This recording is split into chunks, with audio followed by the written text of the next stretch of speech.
నమస్తే ఫ్రెండ్స్, నేను మీ Errabelli Rajinikanth, political analyst. Janapaksham talk షోకి స్వాగతం, సుస్వాగతం. జూబ్లీ హిల్స్ బై ఎలక్షన్స్లో కాంగ్రెస్ భారీ మెజారిటీతో గెలవడం మనందరం చూసాం. అసలు జూబ్లీ హిల్స్లో కాంగ్రెస్ గెలుపుకు గల ప్రధానమైన 10 కారణాలు ఏంటి? జూబ్లీ హిల్స్ బై ఎలక్షన్స్లో ఎవరు ఊహించినట్టుగా ఏ పార్టీ కూడా ఎక్స్పెక్ట్ చేయలేదు, ఏ రాజకీయ నాయకుడు కూడా ఇంత మెజారిటీ వస్తుందని చెప్పి ఎక్స్పెక్ట్ చేయలేదు. అసలు దీని వెనకాల ఉన్నటువంటి ప్రధానమైన కారణాలు ఏంటి? జూబ్లీ హిల్స్ బై ఎలక్షన్స్లో ఏం పని చేసింది, ఏం పని చేయలేదు? అన్ని ప్రీ పోల్ సర్వేలన్నీ బీఆర్ఎస్ఏ గెలుస్తుందని ఇవ్వడం మనందరం చూసాం. మరి ఫైనల్ రిజల్ట్ ఎందుకు తారుమారైంది? దీని వెనకాల ఉన్నటువంటి కోణం ఏంటి? జూబ్లీ హిల్స్ బై ఎలక్షన్స్లో యాక్చువల్గా కాంగ్రెస్ పార్టీ గెలిచిందా, లేదంటే నవీన్ యాదవ్ గెలిచాడా? జూబ్లీ హిల్స్ బై ఎలక్షన్స్లో బీఆర్ఎస్ పార్టీ తీసుకున్న నరేటివ్ ఎందుకు ఫెయిల్ అయింది అనేటువంటి అంశాలపై నేను ఈ విశ్లేషణ చేయబోతున్నాను. మీరు పొలిటికల్గా మీకు మంచి ఇంట్రెస్ట్ ఉంటే ఇది అకాడమిక్గా ఈ వీడియో చాలా ఉపయోగపడుతుందని చెప్పి నేను చెప్పాలనుకుంటున్నాను. మీరు ఒకవేళ ఏ పార్టీలో అయినా పొలిటికల్ లీడర్గా కానీ, లేదంటే ఏదైనా ఒక పొలిటికల్ పార్టీలో పనిచేస్తున్నటువంటి నాయకుడైనా కానీ, లేదంటే పాలిటిక్స్ మీద ఇంట్రెస్ట్ ఉన్న వ్యక్తి అయితే మీరు ఈ వీడియోని చివరి వరకు చూడాలి. చూస్తే మీ యొక్క ఆలోచనలకి భిన్నంగా ఈ విశ్లేషణ ఉంటుందని చెప్పి నేను గ్యారంటీగా చెప్పగలుగుతాను. మీరు చూడడమే కాదండి, ఈ వీడియోని 10 మందితో షేర్ చేయండి. డెఫినెట్గా వాళ్ళకు కూడా అకాడమిక్గా ఇది ఎంతో ఉపయోగపడుతుందని చెప్పి నేను ఆశిస్తున్నాను.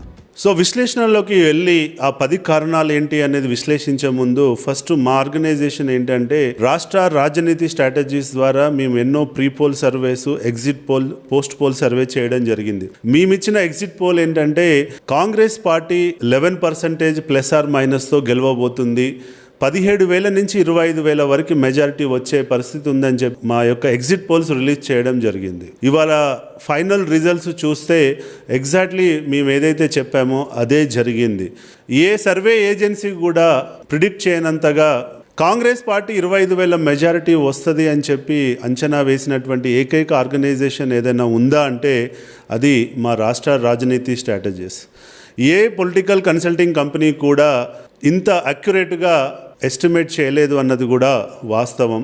మీరు ఇక్కడ స్క్రీన్ మీద చూసినట్టుగా మీరు నెంబర్స్ అన్నీ చూసుకోవచ్చు ఎంత ఎగ్జాక్ట్గా వచ్చాయని చెప్పి. మేము కాంగ్రెస్కి 50% వస్తుందని చెప్పాము, కాంగ్రెస్కి 50.83% రావడం జరిగింది. అటు బీఆర్ఎస్కి 39% వస్తుందని చెప్పాము, బీఆర్ఎస్కి 38.13% రావడం జరిగింది. బీజేపీకి 8% వస్తుందని చెప్పాము, బీజేపీకి 8.76% రావడం జరిగింది. అంటే ఎగ్జాక్ట్గా మేము ఏదైతే చెప్పామో, మేము 25,000 మెజారిటీ అని చెప్పాము, 24,711 ఓట్లు రావడం జరిగింది. అదండి మా యొక్క ఆర్గనైజేషన్ యొక్క అక్యురసీ అని చెప్పి మేము చెప్పొచ్చు. ఇది ఇంత అక్యురేట్గా రావడానికి ప్రధానమైన కారణం ఏంటంటే, మేము గత 3 నెలలుగా గ్రౌండ్లో ఉన్నాము. గ్రౌండ్లో 3 ప్రీ పోల్ సర్వేలు చేసుకోవడం జరిగింది. ప్రతి ప్రీ పోల్ సర్వే 15 days గ్యాప్లో చేయడం వల్ల మాకు కొంత పల్స్ అన్నది అర్థమైంది. అదే రకంగా ఎగ్జిట్ పోల్స్ తక్కువ బూతుల్లో వేస్తే ఫెయిల్ అయ్యే ఛాన్సెస్ ఉన్నాయని చెప్పి మేము 406 బూతులు ఉంటే అన్ని బూతుల్లో కూడా ఎగ్జిట్ పోల్ మేము చేయడం జరిగింది. ఎగ్జిట్ పోల్ బయట పెట్టే ముందు కూడా మళ్ళొకసారి డౌట్ వచ్చి, ఎందుకంటే అన్ని సర్వేలు బీఆర్ఎస్ గెలుస్తున్నాయని చెప్తుంది, మరి మనము ఇలా చెప్పొచ్చా లేదా ఒకసారి క్రాస్ చెక్ చేసుకోవాలని చెప్పి పోస్ట్ పోల్ సర్వే కూడా చేశాము. ఆ పోస్ట్ పోల్ సర్వేలో కూడా మాకు అదే రిజల్ట్ వచ్చింది, 10 to 12% లీడ్ ఉండే ఛాన్సెస్ ఉన్నాయని. అప్పుడు మా యొక్క ఎగ్జిట్ పోల్ని మేము ధైర్యంగా బయట పెట్టడం జరిగింది. ఈ రోజు మీరు చూస్తే మా ఫైనల్ రిజల్ట్స్ మా పోల్ తోటి ఎగ్జాక్ట్గా మ్యాచ్ అయ్యాయని చెప్పి నేను చెప్పాలనుకుంటున్నటువంటి విషయం. ఇక మరి విశ్లేషణలోకి వెళ్దామా? ఇక విశ్లేషణలోకి వెళ్తే, ఒక పార్టీ ఎందుకు గెలిచింది అనే దానికి 100 కారణాలు ఉండొచ్చు. కర్ణుడి సావుకి 100 కారణాలు ఉన్నట్టు బీఆర్ఎస్ ఓటమికి కూడా 100 కారణాలు ఉండొచ్చు. అవన్నీ మనము చర్చించుకోవడం కంటే ప్రధానంగా 10 కారణాలు ఈ వీడియోలో నేను అకాడమిక్గా విశ్లేషణ చేయబోతున్నాను. ఇది ఓన్లీ అకాడమిక్గానే తీసుకోండి. నాకు ఏ పార్టీతో బయాస్ లేదు, నాకు ఏ పార్టీ అంటే ప్రేమ లేదు, ఏ పార్టీ అంటే ద్వేషం లేదు. కాబట్టి దీన్ని మీరు ఏ కోణంలో కూడా ఇది బయాస్డ్ వీడియో అని చెప్పి దయచేసి అనుకోవద్దు. నేను అకాడమిక్ కోణంలోనే చెప్తున్నాను, మీరు అకాడమిక్ కోణంలోనే దీన్ని తీసుకుంటారని చెప్పి భావిస్తున్నాను.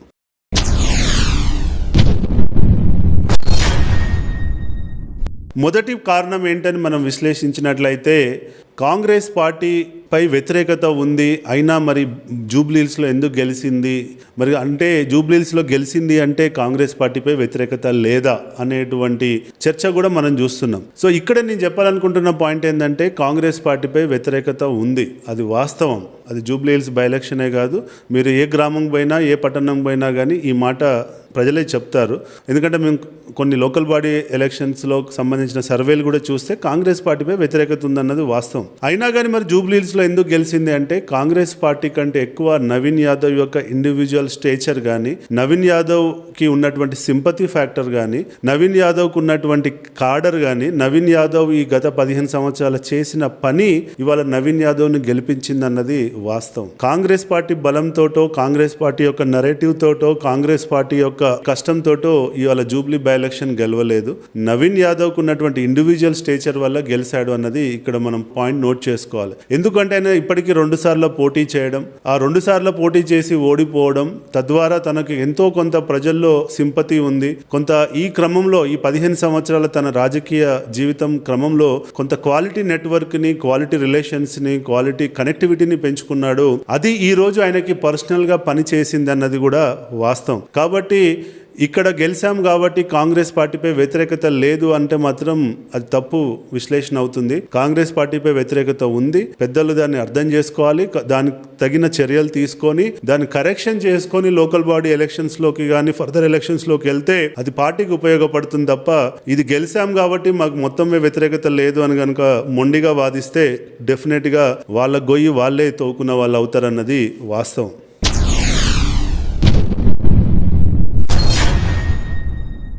సో ఇక 2 ప్రధానమైన కారణం వస్తే బీజేపీ పార్టీ 3వ స్థానంలో ఉండి సరిగా పర్ఫామ్ చేయకపోవడం వల్ల కాంగ్రెస్ పార్టీ గెలిచిందన్నది వాస్తవం. మీరు అడగొచ్చు బీజేపీ పనిచేయకపోతే కాంగ్రెస్ ఎలా గెలిచిందని మీరు నన్ను క్వశ్చన్ చేయొచ్చు. ఇక్కడ జరిగింది ఏందో నేను చెప్తా, వినండి. బేసికల్ గా ఇక్కడ ఏం జరిగిందంటే బీజేపీ పార్టీ మొన్న 2023 అసెంబ్లీ ఎలక్షన్స్ లో బీజేపీకి పార్టీ పడ్డటువంటి ఓట్లు 25,000 ఓట్లు, అక్షరాల 25,000 ఓట్లు. అదే ఎంపీ ఎలక్షన్స్ కి వచ్చేసరికి కిషన్ రెడ్డి గారు ఇదే సికింద్రాబాద్ నుంచి ఎంపీగా గెలిచినప్పుడు ఈ జూబ్లీహిల్స్ నుంచి పడ్డటువంటి ఓట్లు 60,000 ఓట్లు. ఇప్పుడు ఈ ఎలక్షన్స్ లో ఈ రోజు బీజేపీ 8% అంటే అప్రాక్సిమేట్ గా 16,000 ఓట్లకు పడిపోయిందన్నది వాస్తవం.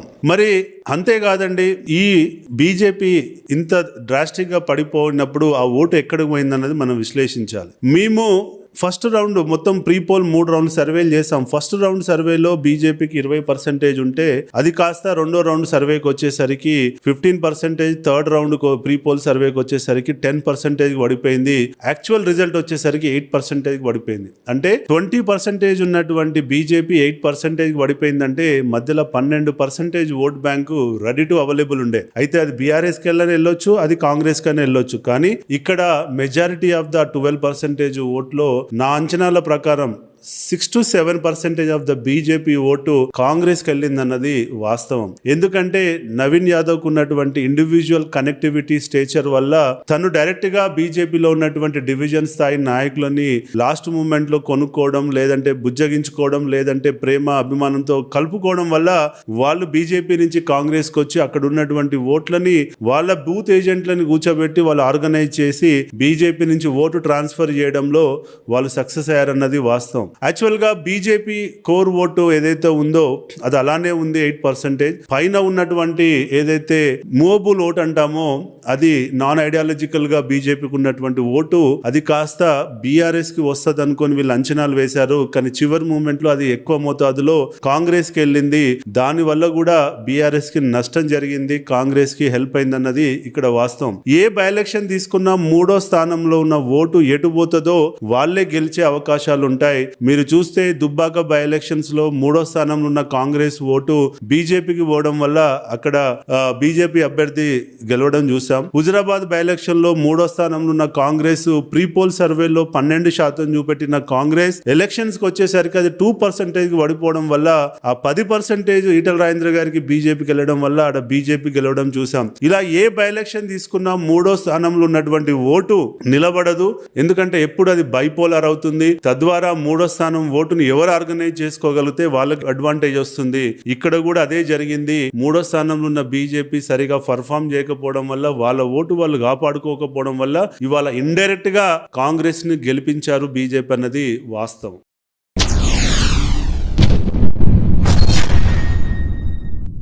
ఇక 3వ కారణం విషయానికి వచ్చినట్లయితే బీసీ వాదం.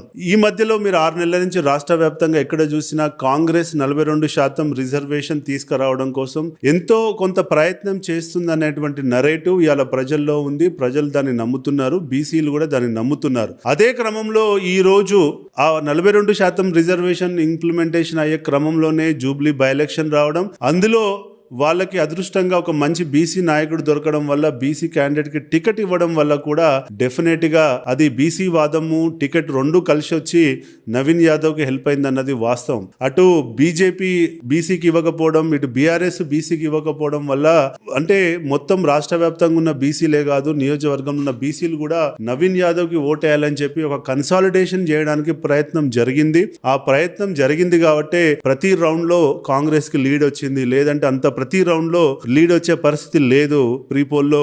కానీ రిజల్ట్స్ లో వచ్చింది అంటే డెఫినెట్ గా బీసీలు వెనకాల ఉండి సైలెంట్ గా పనిచేశారు. అది నవీన్ యాదవ్ కు హెల్ప్ అయింది అన్నది మనం గ్రహించాలి.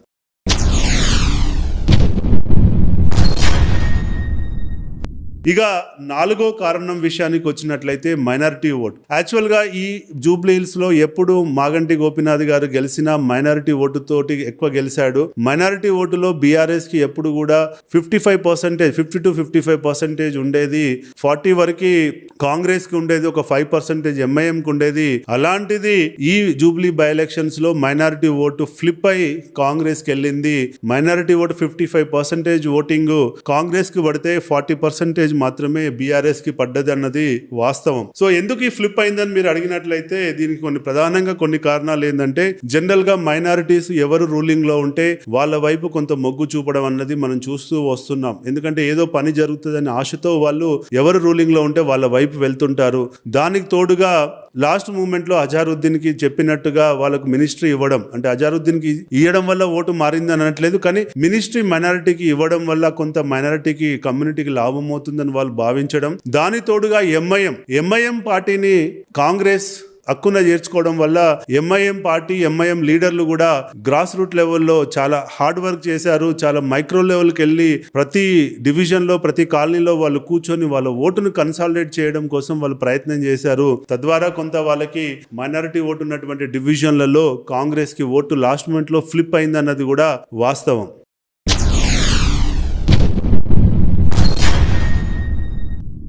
ఇక 5వ కారణం విషయానికి వస్తే సింపతి. సో ఇక్కడ సింపతి విషయంలో మాగంటి గోపీనాథ్ గారు చనిపోయారు కాబట్టి డెఫినెట్ గా వాళ్ళ కుటుంబంపై సింపతి ఉంటది అని చెప్పి బీఆర్ఎస్ భావించడంలో తప్పు లేదు. కానీ ఇక్కడ జరిగింది ఏంటంటే, రియల్ గా మాగంటి గోపీనాథ్ గారు ప్రజల్లో ఉండేవాడు, అందరికీ తెలుసు, నిరంతరంగా కష్టపడేవాడు, ఎప్పుడు చూసినా ప్రజల్లో స్లమ్లోనే తినేవాడు, స్లమ్లోనే పడుకునేవాడు, అందరికీ తెలుసు. కానీ అన్ఫార్చునేట్లీ తను చనిపోయిన తర్వాత సింపతి అన్నది లేదు అన్నది మేము గ్రహించాం. ఎందుకు మాకు కూడా బయట నుంచి చూసినప్పుడు అనిపించింది సింపతి ఉంటది కావచ్చు అని, కానీ గ్రౌండ్లోకి వెళ్ళిన తర్వాత సింపతి కనపడలేదు. ఎందుకని చూస్తే ఈ రోజు ఈ వ్యవస్థలో మనం తెలుసుకోవాల్సిన ఒక అకాడమిక్ పాయింట్ ఏంటంటే, ఏ నాయకుడైనా కానీ 10-15 సంవత్సరాలు రాజకీయంగా ప్రజల్లో ఉన్నప్పుడు ఆటోమేటిక్గా ఆ వ్యక్తిపై యాంటీ ఇన్కంబెన్సీ లెవెల్స్ పెరుగుతున్నాయే తప్ప ఆ వ్యక్తి ఎంత గొప్ప నాయకుడైనా కానీ ప్రజలు ఒక గొప్ప నాయకుడుగా యాక్సెప్ట్ చేసే పరిస్థితి ఉండట్లేదు. ఇది చాలా ఇంపార్టెంట్ పాయింట్, మీరు అందరూ నోట్ చేసుకోవాలి. పేరుకు వాళ్ళు ఇన్ని సంవత్సరాలు గెలుస్తుంటారు, ఎన్నోసార్లు ఎమ్మెల్యేలు అవుతుంటారు, కానీ ప్రజల్లో ఎక్కువ కాలం ఉన్నటువంటి నాయకుడిపై ఆటోమేటిక్గా వ్యవస్థ, సిస్టమ్ ఒక వ్యతిరేకత భావాన్ని క్రియేట్ చేస్తుంది. అంటే ఈ రోజు ఆ నాయకుడి యొక్క తప్పు కాదు, మనం గ్రహించాల్సింది ఏంటంటే వ్యవస్థ చాలా కాంప్లికేట్ అయిపోయింది, సిస్టమ్ ఎక్స్పెక్టేషన్ చాలా పెరిగాయి. ఇలా ప్రజలకి అసలు నాయకుడి నుంచి ఏం తీసుకోవాలో అర్థం కాని పరిస్థితుల్లో బై డిఫాల్ట్ గా నేను పోయాను, నాకు ఇది చేయలేదు, క్యాడర్ ఏమో నేను అడిగాను, నాకు ఇది ఇవ్వలేదు, లీడర్లు ఏమో ఈ పొజిషన్ అడిగాను, ఇవ్వలేదు, ఇంత డబ్బు సంపాదించుకున్నా సంతోషం లేదు, ఇదే రకంగా ప్రతి లీడర్ పై వ్యతిరేకత వస్తుంది. దానివల్ల మీరు చూస్తే అన్ని బై ఎలక్షన్స్ లో, అటు దుబ్బాక బై ఎలక్షన్ లో కూడా రామలింగారెడ్డి గారు చనిపోయినప్పుడు సింపతి కనపడలేదు. పాలేరులో కూడా ఎమ్మెల్యే చనిపోయినప్పుడు సింపతి కనపడలేదు. నాగార్జున సాగర్ లో ఎమ్మెల్యే చనిపోయినప్పుడు సింపతి కనపడలేదు. ఎందుకు అని మనం చూస్తే ఇదే ప్రధానమైన కారణం అండి. పాపం లీడర్ల తప్పు అని నేను అనట్లేదు, లీడర్లు కష్టపడుతున్నారు, కానీ ఏదో ఒక రకంగా సిస్టమ్ వాళ్ళని పై వ్యతిరేకత క్రియేట్ కావడం వల్ల ఏ నాయకుడు చనిపోయినా సింపతి రావట్లేదు అన్నది వాస్తవం. కాబట్టి అదే కోణంలో ఈ రోజు జూబ్లీ హిల్స్ లో కూడా సింపతి పనిచేయలేదు అని చెప్పి నేను చెప్పాలనుకుంటున్న పాయింట్.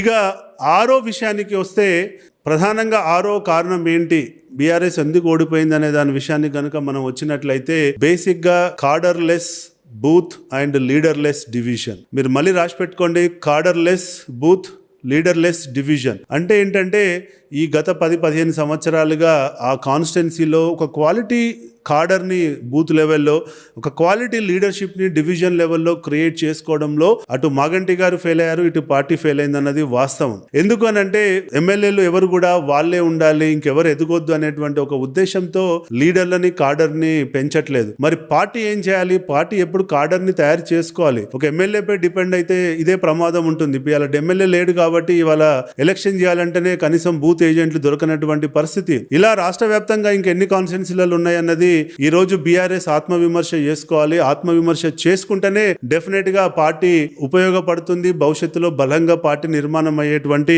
అవకాశం ఉంటుంది. ఎందుకంటే కార్డర్ లేకుండా ఏ పార్టీ కూడా అపోజిషన్ లో సస్టైన్ కావడం కష్టం.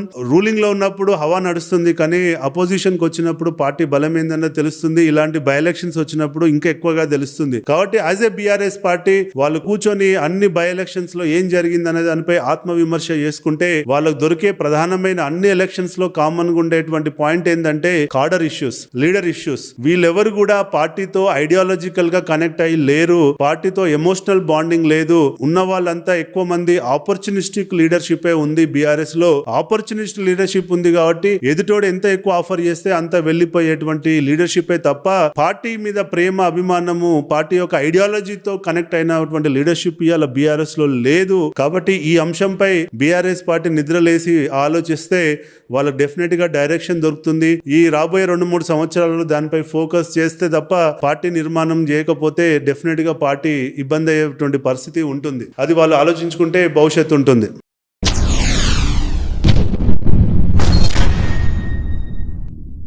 ఇక 7వ అంశాన్ని విషయానికి వస్తే ruling party. So ruling party ఉన్నప్పుడు జనరల్ గా ప్రజలు ఏం ఆలోచిస్తారనంటే, ఇది బై ఎలక్షన్ కదా, ఇంకో 3 సంవత్సరాలు పార్టీ అధికారంలో ఉంటది కాబట్టి డెఫినెట్ గా ఎంతో కొంత న్యాయం జరుగుతుంది. ఇప్పుడు అపోజిషన్ లో ఉన్న లీడర్ ని గెలిపిస్తే వచ్చే లాభం ఏంటి? ఇది జనరల్ ఎలక్షన్ కాదు కదా, ఇంకా 3 సంవత్సరాలు రూలింగ్ కాంగ్రెస్ ఉంది కాబట్టి కాంగ్రెస్ ఇచ్చిన అభ్యర్థిని గెలిపిస్తే మనం కొంత వర్కులు చేయించుకోవచ్చు అనేటువంటి ఆలోచన కూడా ఉంటుంది. అందుకనే ఇది కొంత రూలింగ్ పార్టీకి కూడా ఫేవర్ గా వెళ్ళింది అన్నది మనం చూడొచ్చు. అంతేకాకుండా రూలింగ్ పార్టీ ఉండడం వల్ల కాంగ్రెస్ కి ఆబ్వియస్ గా అక్కడ ఉన్న అధికారులు గాని, మిగతా వ్యవస్థ గాని ఎంతో కొంత ఒక 2-3% ఓటును అటు ఇటు చేసేటువంటి పరిస్థితి కూడా రూలింగ్ పార్టీకి ఎప్పుడు కలిసి వస్తుంది. అదే ఇక్కడ కూడా జరిగిందని చెప్పి నేను భావిస్తున్నా.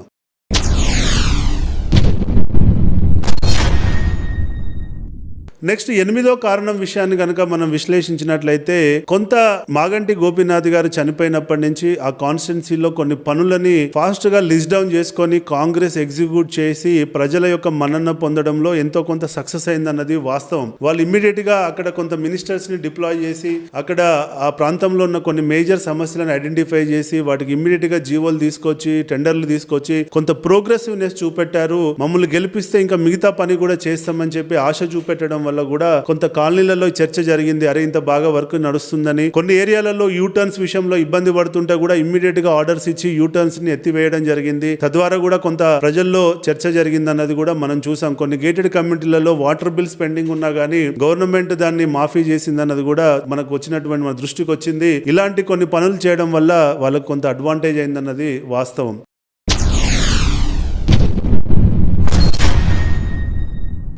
ఇక 9వ కారణం విషయానికి వస్తే బూత్ మేనేజ్మెంట్. బేసికల్ గా బూత్ మేనేజ్మెంట్ లో కాంగ్రెస్ చాలా సక్సెస్ అయింది. ఎందుకంటే బూత్ కాడ ఎక్కువ మంది జనాలు నిలబడడం, బూత్ లో ఉన్నటువంటి కాడర్ చాలా స్ట్రాంగ్ గా నిలబడడం, అంటే ఇటు బీఆర్ఎస్ బూత్ ఏజెంట్లను కూడా కాంగ్రెస్ పార్టీ ఎంతో కొంత ప్రలోభ పెట్టి వాళ్ళని న్యూట్రలైజ్ చేయడము, తద్వారా బూత్ లోకి వెళ్తే బూత్ చుట్టూ ఉన్న వాతావరణమే మనకు చెప్తుంది ఏ పార్టీ గెలవబోతుందని. అక్కడ ఒక 5-6 టేబుల్ వేసుకోవడం కానీ, వచ్చే ప్రతి లీడర్ ని బాగా నవ్వుతూ వాళ్ళని రిసీవ్ చేసుకోవడము, వాళ్ళ బూత్ లో వాళ్ళ ఓటర్ ఐడి ఎక్కడ ఉందో ఐడెంటిఫై చేసి చెప్పడము, లోపల బూత్ దాకా డ్రాప్ చేయడము, కొంతమంది రాని వాళ్ళని ఉంటే కూడా వెహికల్స్ మీద తరలించడం, ఇలాంటి ఎన్నో రకాలుగా బూత్ ను చాలా పాజిటివ్ గా వాతావరణం మెయింటైన్ చేశారు సాయంత్రం 5 గంటల దాకా. దానివల్ల కొంత వాళ్ళకి ఎవరైతే న్యూట్రల్ ఓటర్స్, ఎవరైతే అన్డిసైడెడ్ ఓటర్స్ ఉంటారో అక్కడికి వచ్చిన తర్వాత వాళ్ళు ఇచ్చినటువంటి హాస్పిటాలిటీ వల్ల కూడా కొంత మైండ్ సెట్ కన్వర్ట్ అయిందన్నది వాస్తవం.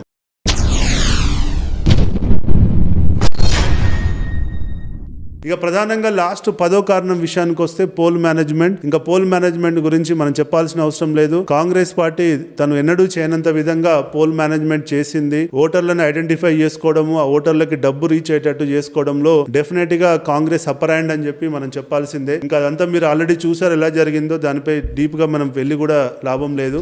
ఈ 10 కారణాల వల్ల ఇవాళ కాంగ్రెస్ పార్టీ ఊహించనంతగా మెజారిటీ రావడం జరిగింది. ఈ 10 కారణాలని మీరు కూడా విశ్లేషించండి. ఇది మీరు రేపు భవిష్యత్తులో మీరు చేయబోయే ఎలక్షన్ లో కూడా ఈ 10 పాయింట్స్ చాలా ఎంతో ఉపయోగపడతాయి అన్నది నేను చెప్పాలనుకుంటున్న పాయింట్. ఒకవేళ మీరు నా అనాలిసిస్ తో ఎక్కడైనా ఏకీభవించకపోతే మీరు ఈ కామెంట్ రూపంలో తెలియజేయండి. డెఫినెట్ గా మరొక వీడియో చేయడానికి నేను ప్రయత్నం చేస్తాను. ఈ వీడియో ఎవరిని ఉద్దేశించి చేయలేదు, ఎవరిని ఇబ్బంది పెట్టడానికి చేయలేదు. ఇది కేవలం అకాడమిక్ ఇంట్రెస్ట్ లో మా యొక్క అనుభవాలు, ఈ 3 నెలల్లో మేము కష్టపడి పనిచేసిన మాకు వచ్చినటువంటి అనుభవాలని 10 మందికి షేర్ చేసుకుంటే పొలిటికల్ ఎంపవర్మెంట్ ఉంటుంది అనేటువంటి ఉద్దేశంతో, పొలిటికల్ లెర్నింగ్ కోసం, పొలిటికల్ అవేర్నెస్ కోసం మాత్రమే మనం ఈ వీడియో చేశాము. ఈ వీడియో మీరు చూసిన వాళ్ళందరూ ఇక్కడ దాకా ఎవరైతే చూసారో కంపల్సరీ ఈ ఛానల్ ని సబ్స్క్రైబ్ చేసుకోండి. 10 మందితో సబ్స్క్రైబ్ చేయించండి. జై హింద్.